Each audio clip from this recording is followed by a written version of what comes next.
Welcome to my scientifically informed insider look at mental health topics.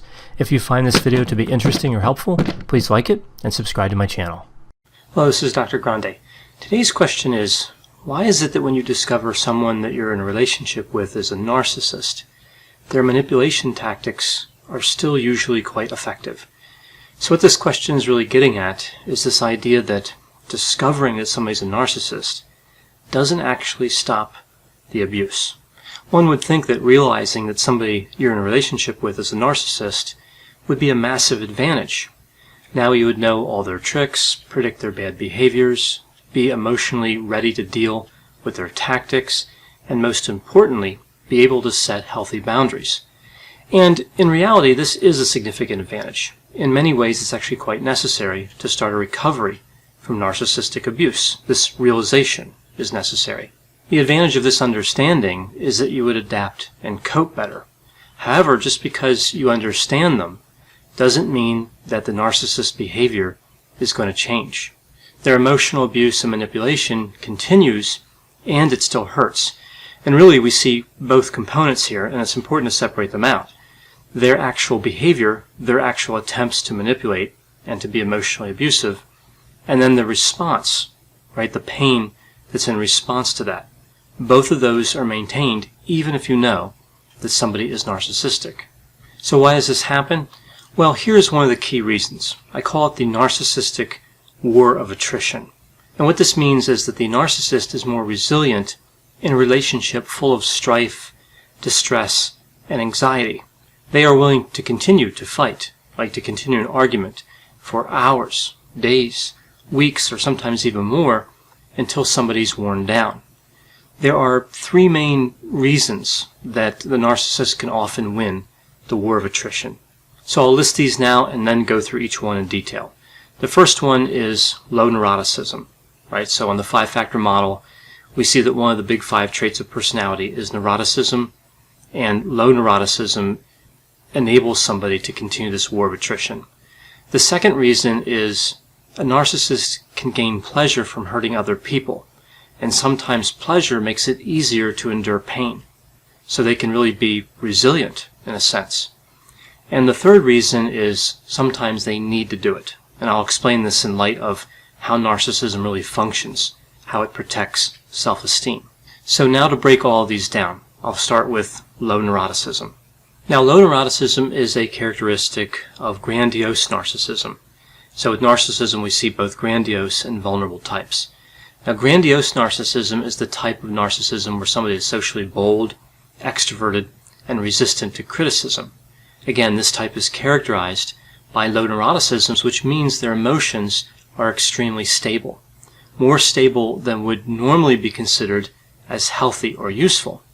But this kind of stability can have its advantages. We see the same low neuroticism with subclinical psychopathy and, of course, with clinical psychopathy as well. So this means that behaviors, the turmoil, the stress of arguing and fighting don't affect them in the same way as they would with somebody with a higher level of neuroticism. So this means they can maintain the war of attrition a lot longer than other people. So this low neuroticism explanation might be appropriate for the grandiose narcissist. It might make sense.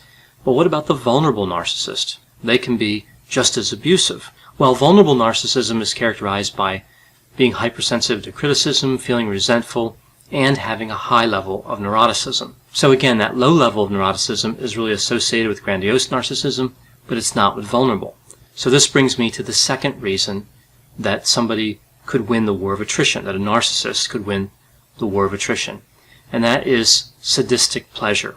When someone's in an argument with a narcissist, they're not really having any fun. From that person's point of view, from the victim, it's really just a lot of pain. It makes you feel tired. It makes you wish you could stop the abuse, and it's frustrating. It also makes you feel less valuable, even if logic doesn't support that conclusion. And this is really one of the results of being told that you're bad and horrible and a terrible partner continually by a narcissist. Again, these are the types of things that a narcissist will tell you repeatedly. So it makes sense that at some point you're going to believe those lines. You're going to believe that narrative, again, even though there's no evidence to support it. or very little evidence. So in a sense, when somebody's the victim of narcissistic abuse, they're always on the defensive, reacting to what the narcissist says, not knowing exactly what to expect, even if you know the person is a narcissist. So how would this be different from the narcissist's point of view? Well, all the arguing may still be stressful for them, especially if they have vulnerable narcissism, but they can also gain pleasure from the arguing. And this is really the sadistic component we see with both grandiose and vulnerable narcissism. This is where they enjoy causing suffering, and this outweighs the pain and the frustration and the anxiety and the distress. Again, those things can still bother a narcissist. They don't necessarily look forward to that part, but they do look forward to causing the harm. So you could think about it this way. Imagine that you're moving boxes in your home for several hours, and your arms become sore. So your arms are sore, you're not feeling great, and the soreness is really kind of bothering you. It's kind of keeping you from experiencing pleasure. But then you receive a phone call notifying you that you were granted a huge promotion at work. Well, your arms are still going to be sore, but you may not notice that as much because of those feelings of elation, excitement, and accomplishment. As odd as this sounds, the narcissist can have all of those same feelings when they hurt other people, and it can have the same effect. They can forget about their arms being sore, so to speak. I've actually seen this many times in clinical practice.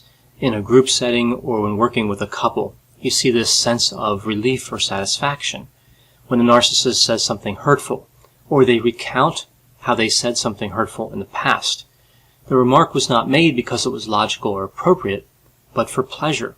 As they're saying it or as they're remembering that they said it and talking about it, you see again this sense of relief on their face, kind of this subtle smile sometimes. Like even just the memory of it brings a little bit of joy.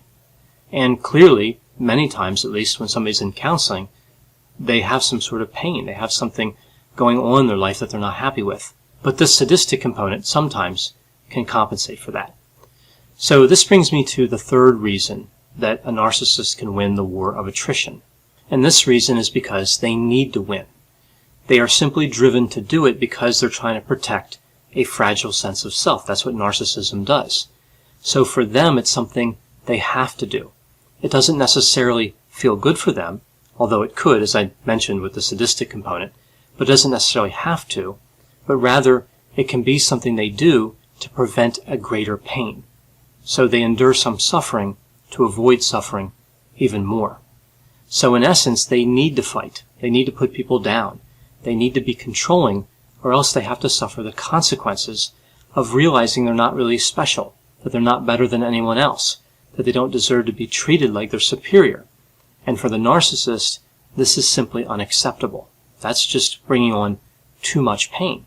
There is really something quite powerful about somebody trying to meet a need. And I think it's important not to underestimate that. Research tells us that narcissists are actually fairly persistent at attempting to achieve goals, and they continue to have positive feelings even after they fail at something. So if you take this together with the idea that manipulation is a need for them, this means that they'll do whatever it takes to meet that need.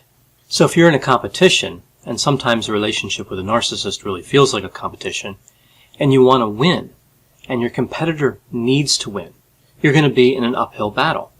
Think about like a tactician who has control over an army. Say the troop counts on each side are the same, say 1,000 soldiers on one side and 1,000 soldiers on the other.